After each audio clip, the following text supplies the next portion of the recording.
So today's a little different day for me. It looks good. We got a west tide. I fished a lot of offshore as a kid and growing up, and when Rush offered that, invite for me, I jumped all over it. There's a better fish.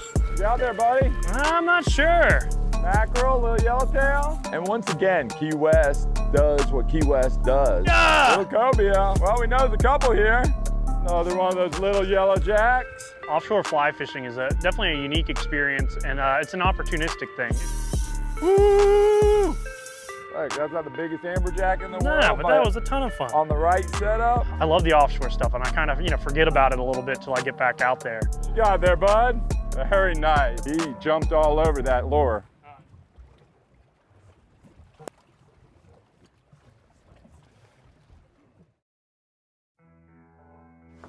Yeah, if I would have remembered my bibs, I would have thrown. I thought you threw them in the hat.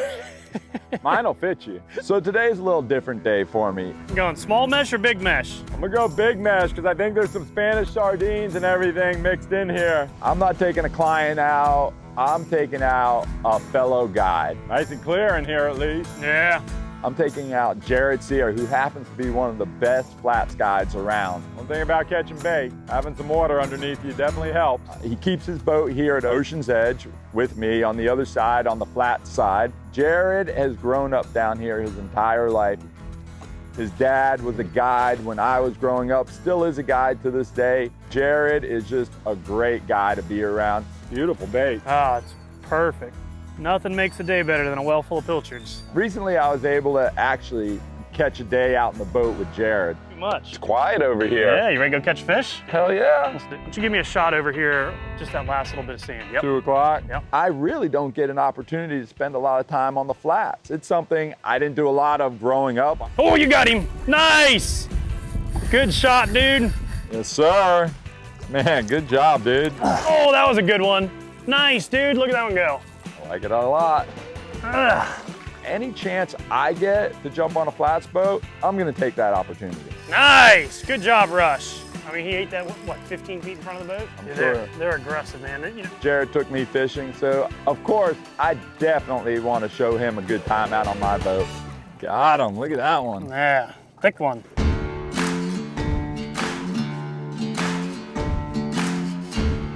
I fished a lot of offshore as a kid and growing up, and through my beginning guiding career, just like hired captain filling in. But in the last couple of years, I'm so busy with the inshore stuff that I haven't really been doing it. All right, Jarred, I'm gonna throw the hook down here. All right.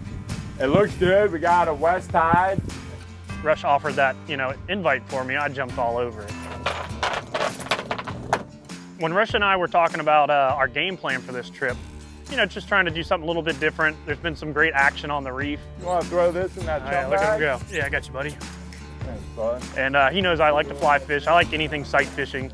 So he took us to an area where he was thinking that we were going to be able to pull up, Cirro mackerels, yellow jacks, different snapper species, get them up on the surface and be able to throw flies at them. Take those little metal lures. Look at all that yeah, valley chuck here. at them.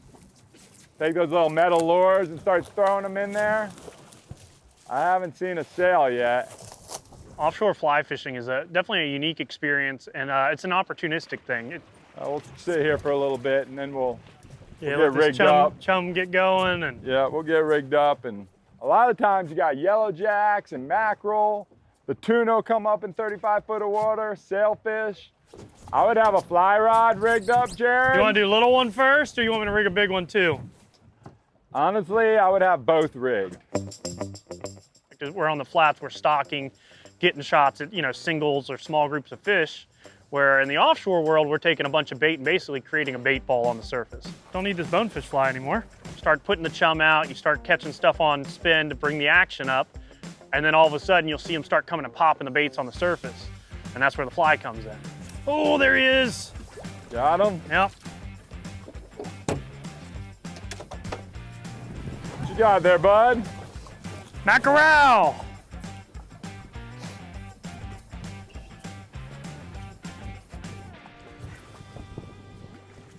Nice, Zero buddy. mackerel. Boy, I haven't caught one of those on fly since I was a kid. They are fun on fly, Dude, aren't it's a they? blast. This is honestly, they're probably one of the things that got me addicted to it as a kid. I mean, Catching these guys. watching those guys skirt through this chum line, putting the fly out there. boom, 10 feet behind the Yeah. boat. Like Yeah. you said, it's great for beginning fly fishermen. Lots of action, fish that pull hard. Don't have to get the fly line out there No. far. You're just trying to get it in the middle of the chaos. Yep. I said we let this guy go. How about you? Yeah.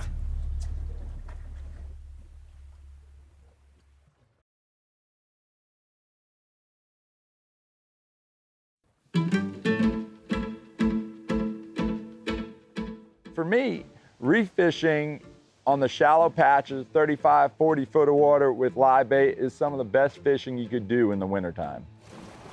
Chasing our baits around. Yeah, let me switch sides with you Yep. for 1 sec. Another one of those little yellow jacks. One of the things we have down here in the Florida Keys is the second largest reef system in the world, which gives us opportunities at a lot of different species. Nice little iron here. We use these catching the bluefin in California. Oh, yeah? when they're finicky and they're way far away. You chuck it a country mile. Yeah. I'm always thinking in my head, what's best available? What's happening right here? What am I gonna be able to do with the bait I've caught with the species that are available this time of year? You out there, buddy? I'm not sure. Mackerel, little yellowtail, bonefish. That would be something else. Little yellow jack. Little Actually, not a bad yellowjack, one. huh? Nice. What we're looking for. Yeah, buddy. Some sashimi right there. Yeah. Some of those species are the mackerels, the yellow jacks, the yellowtail, the mangrove snapper, mackerel. That's what we're seeing spraying on a lot of those ballyhoo sprays. The Ciro. Toothy little guys right here. Fun on those artificials. You get a lot of different opportunities.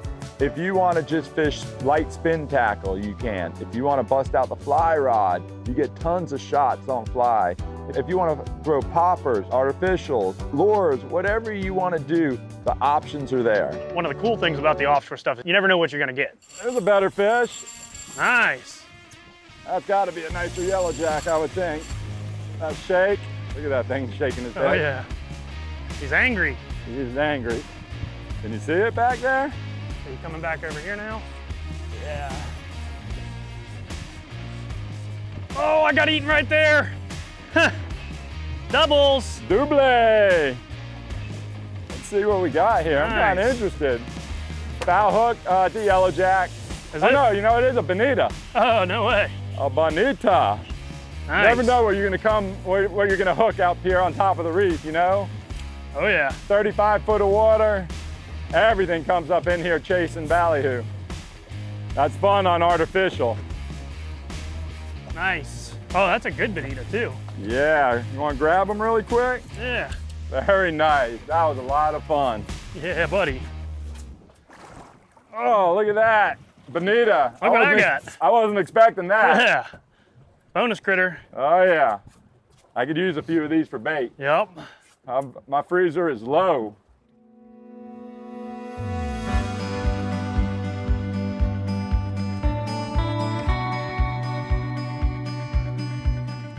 When it comes to fly fishing, the saying goes, you can never have too much bait. And there's a reason for that.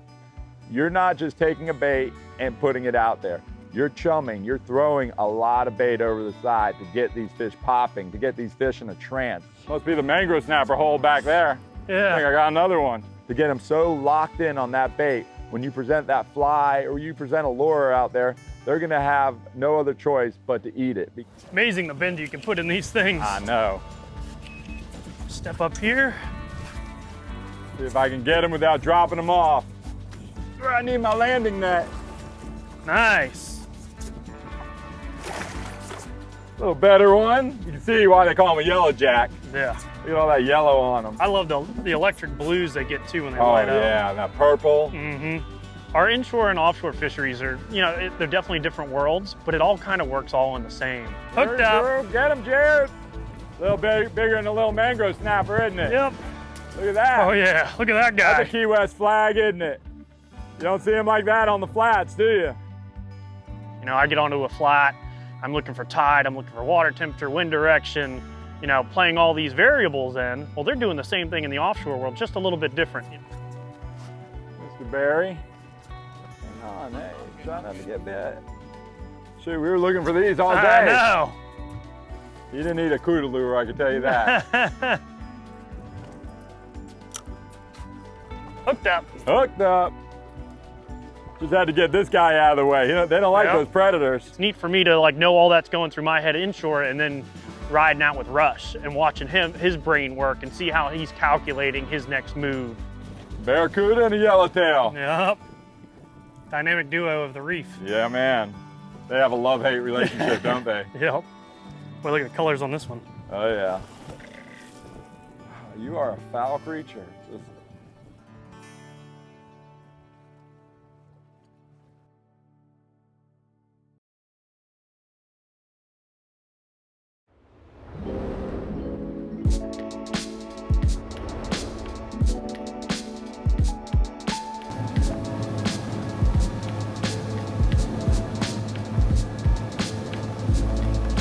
So on the first day, I knew we were gonna have an opportunity to fish the south side a little bit because of the wind direction.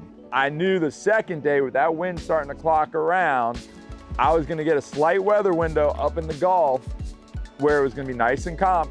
Blackfin tuna? You know, another unique thing about the Florida Keys is us being an island, we've got 360 degrees to fish around it. God, that water's dirty. We got a strong south wind. We can run out into the Gulf and basically watch it as that storm gets there, be in flat, calm conditions, have great fishing on some of the wrecks, and then bust home before it comes back. Look at them busting over there. Bonita. Did you see him eat? Yep. We have this amazing fishery in the Gulf of Mexico. It's behind shrimp boats. The shrimp boats drag all night. Bonita, Bonita. They're catching shrimp in their nets, dumping the shrimp on the deck, but along with that shrimp comes all this bycatch of different kinds of little fish that get caught on the net. And they have piles of this fish that they're pushing over the side. Away from those motors. Tell me when you need me there, buddy.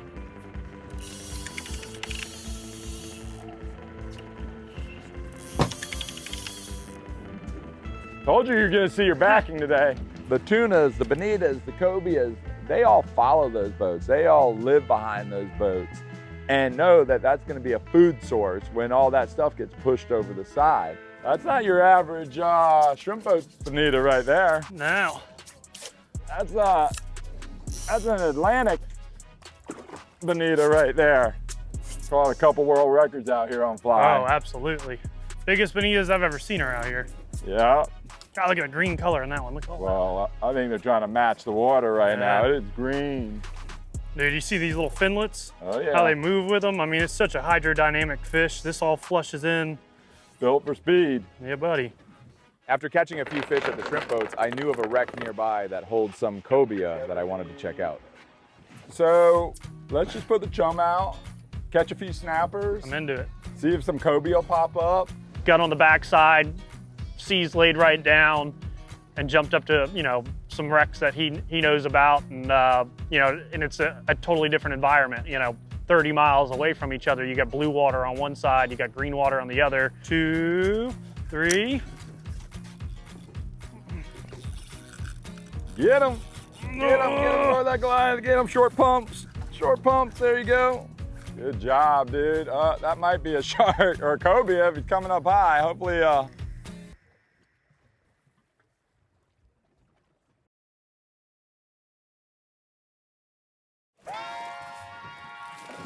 Whoa, we got a jumper. that's not bad. First fish, cobia.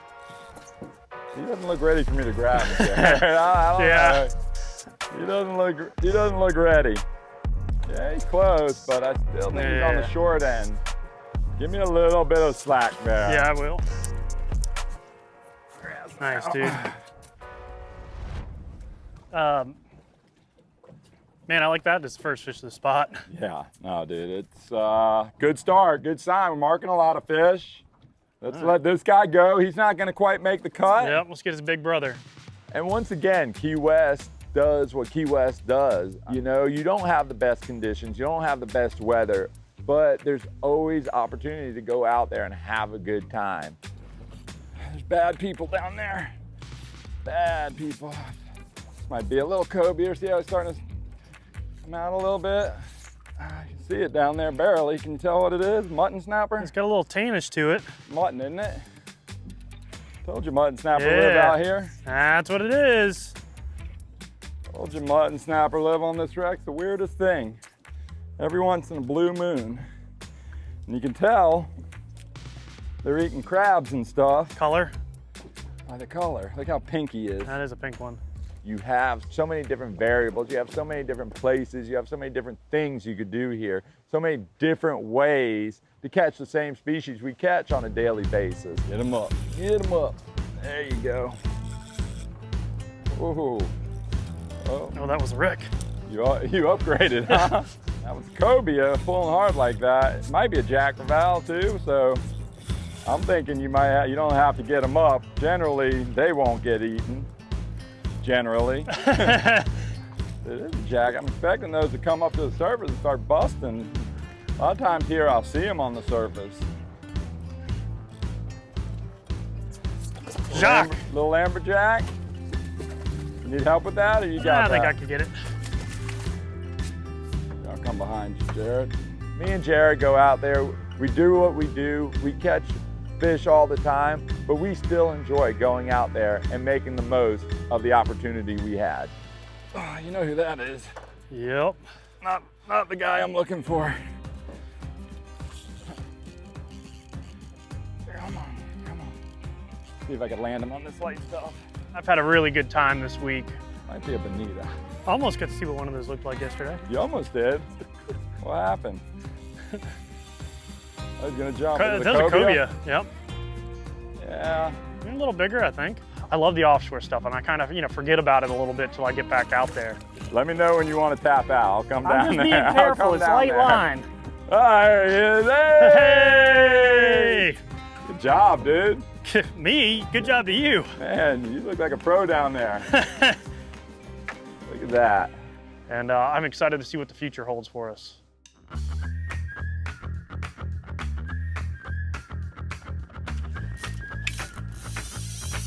Woo! Rush, for your beginner fly people, man, this is absolutely crazy. You know, you don't have the best conditions, you don't have the best weather, but there's always opportunity to go out there and have a good time. They freak out. Look, you have so many different places, you have so many different things you could do here, so many different ways to catch the same species we catch on a daily basis. Man, I just have clients who love coming out here and catching these fish on fly. I mean, the reason being, it gives you so many opportunities. If you miss a fish, you lose a fish, your day's not shot, right? Yep. You got 6 more fish behind the boat waiting to eat. I mean, you saw it right there. Pull the fish on a hook, or pull the hook on a fish. Right back in. And right back in 2 minutes later, you're hooked right back up. And there's just very few places where you could do that, you know? And look, that's not the biggest amberjack in the world, but that was a ton of fun. On the right setup, man, a lot of fun. And once again, that's what makes Key West so great.